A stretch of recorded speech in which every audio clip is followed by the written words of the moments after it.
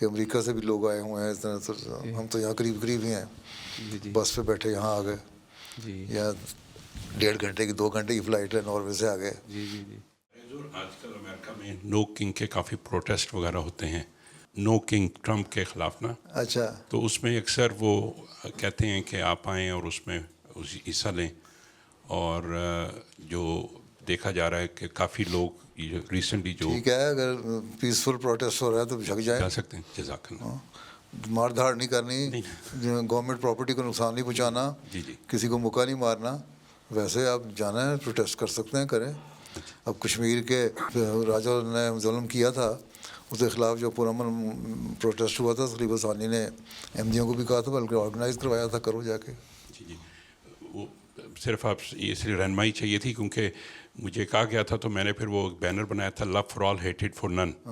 تو ہم کرتے ہیں, یہاں بھی کرتے ہیں, ہم جرمنی میں بھی کرتے ہیں, یو کے میں بھی کرتے ہیں. اچھا. ہاں. As the mulaqat concluded, the Ansarullah members had the opportunity to have a picture with Hazrat Amir al-Mu'mineen and were also blessed to receive the gift of pens. حضور میرے لیے دعا کریں کہ اللہ تعالیٰ فضل کرے, قرآن کے تمام جو حکم ہیں ان پہ میں پابندی کروں, تمام برائیوں سے دور.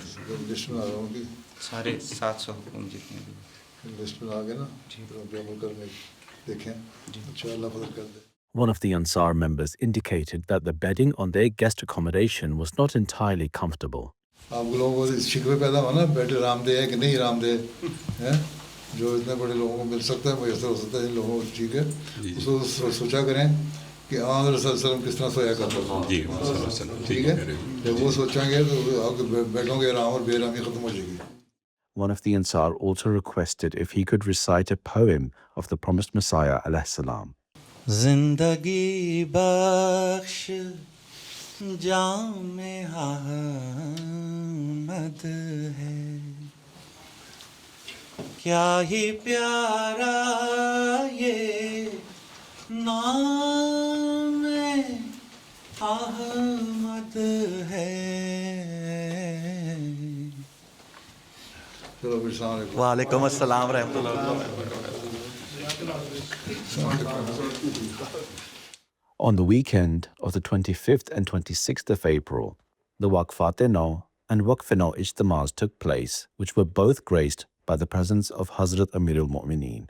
On Saturday, Hazrat Khalifatul Masih delivered a faith-inspiring address at the concluding ceremony of the UK Jamaat's Waqf-e-Nau Ijtima, attended by over 1,700 Waqf-e-Nau.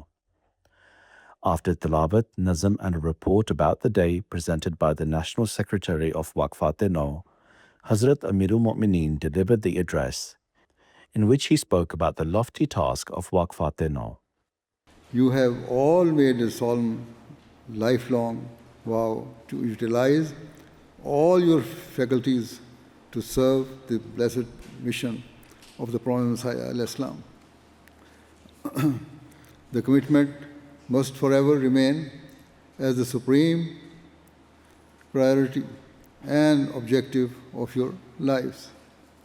As I have said, the opponents of Islam continually allege that Islam denies women's equality. They claim to be the defenders of women's rights and that they wish to liberate women or grant them freedom. However, they are not sincere, and their actions reveal the truth. In recent times, the whole world has seen how, under the guise of freedom, certain Western powers have waged wars in which countless defenseless women and girls have been killed or had their homes utterly decimated. Their schools, universities, and other centers of learning have been razed to the ground. Is that what the opponents of Islam mean by delivering rights to women and girls? Indeed, it was because women in these Western countries were not afforded their due rights that Over the past century, they were forced to take matters into their own hands. Thus, women's rights movements arose throughout the Western world as women desperately sought to secure the basic rights long denied to them. As the religious texts had not defined or stipulated the rights of women, they were compelled to fight for the very freedom and equality that Islam had bestowed upon women over 1400 years ago. Before concluding, I wish to remind you that you must strive tirelessly to spread the message of Islam, to serve humanity, and to nurture and guide the next generation. Above all, honor your pledge by giving precedence to your faith over all worldly matters and seeking to act upon Allah's commands. Although your secular education or other commitments, be determined to increase your religious knowledge by reading the Holy Quran and its commentaries.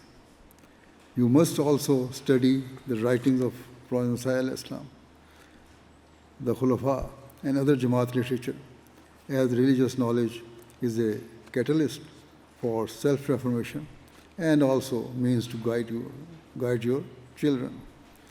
As the event concluded, Hazrat Khalifatul Masih led the attendees in silent prayer. The following day, Hazrat Khalifatul Masih graced the National Ijtima of Waqf-e-Nau boys in Islamabad.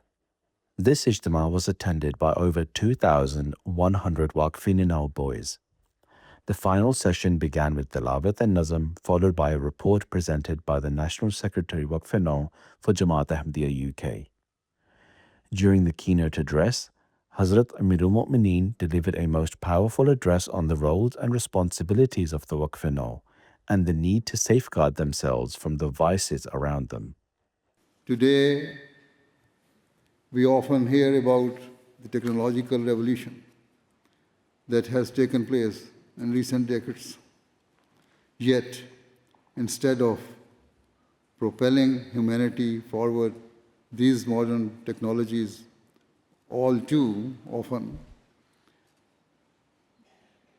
drive people towards vice and corrupting forces. Unquestionably, the internet, social media, gaming, and other platforms are fueling a tide of immorality and misinformation. They are polluting minds and thrusting young people in the direction of depravity, indecency, and destructive addictions. These platforms are designed to take us away from our true purpose and to erode moral values for the sake of profit and pushing a godless agenda. In the face of such destructive influences, you must exercise absolute self-control and discipline. Instead of succumbing and surrendering your moral values and potential to fleeting temptations, you must maintain control over your emotions and ensure that your God-given capabilities are used in positive ways. Those who do so will be immediately rewarded by Allah. In the Holy Quran, Allah the Almighty says that قَدْ أَفْلَحَ الْمُؤْمِنُونَ. Surely, success does come to the believers. To attain this success, the Prophet Muhammad taught that Salat is fundamental. A believer must be diligent in offering the 5 daily prayers. Moreover, our prayers should be offered in a state of absolute humility and total submission to Allah the Almighty. A person's focus must be directed entirely towards Allah alone. It should not be that you rush your prayers merely to fulfill the obligation. Instead, As you begin each namaz, your mindset should be that you are entering the throne of Allah in order to present all your desires and needs before Him. You should immerse yourselves so fervently in prayer that tears naturally fall from your eyes as you submit and bow down before your Creator. Beseech Him for His help and mercy, that you may be counted among the righteous and among those who adopt virtue and abstain from sin. Pray with all your heart that Allah enables you to utilize the abilities and faculties He has granted you in a way that leads to His pleasure and nearness. This is the key to success, which leads to the acceptance of one's prayers. In today's world, people are very quick to voice frustration and lament their misfortune without exhibiting patience or self-reflection. Many people, including amongst the Waqf-e-Nau, are quick to complain over trivial matters or worldly desires that have not been immediately fulfilled.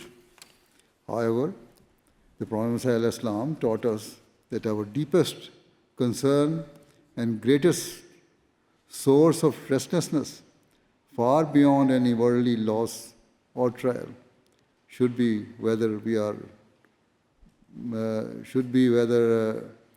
are truly walking on the path of righteousness.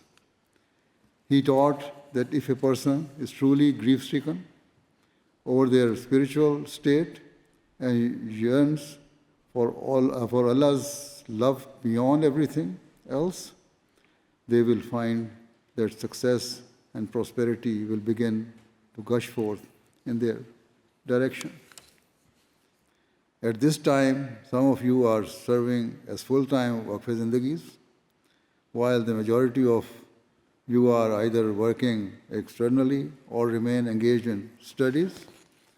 Regardless of your chosen path, you must strive to reach its pinnacle. Thereafter, whenever you achieve success or make a breakthrough, proclaim to the world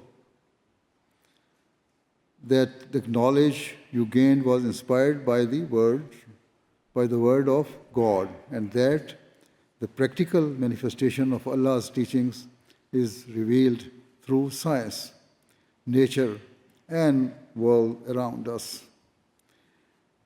At the same time, never let the pursuit of knowledge breed arrogance or take you away from your faith. As the event concluded, Hazrat Khalifatul Masih led the attendees in silent prayer. Those were highlights from just some of Beloved Huzoor's activities over the past week. We now end with our final segment, the Friday Sermon Summary. In today's Friday sermon, Huzoor, may Allah be his helper, spoke regarding the truthfulness of the promised Messiah ﷺ. Huzoor, may Allah be his helper, related an incident of how the promised Messiah ﷺ responded to an accusation made against his character.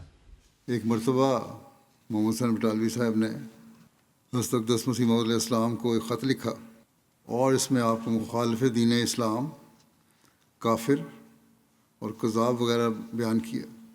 نعوذ باللہ. آپ علیہ السلام نے مولوی صاحب کے اس خط کا تفصیلی جواب دیتے ہوئے لکھا کہ اگر آپ طالب حق بن کر میری سوانح زندگی پر نظر ڈالیں تو آپ پر قطعی ثبوتوں سے یہ بات کھل سکتی ہے کہ خدا تعالیٰ ہمیشہ کذب کی ناپاکی سے مجھ کو محفوظ رکھتا رہا ہے. یہاں تک کہ بعض وقت انگریزی عدالتوں میں میری جان اور عزت ایسے خطرے میں پڑ گئی کہ بجز استعمال کذب اور کوئی صلاح کسی وکیل نے مجھ کو نہ دی. سب نے یہی کہا کہ جھوٹ بولو گے تو تبھی کام بنے گا. لیکن اللہ جل شانہ کی توفیق سے میں سچ کے لیے اپنی جان اور عزت سے دستبردار ہو گیا اور بسا اوقات مالی مقدمات میں محض سچ کے لیے میں نے بڑے بڑے نقصان اٹھائے، اور بسا اوقات محض خدا تعالیٰ کے خوف سے اپنے والد اور بھائی کے برخلاف گواہی دی اور سچ کو ہاتھ سے نہ چھوڑا۔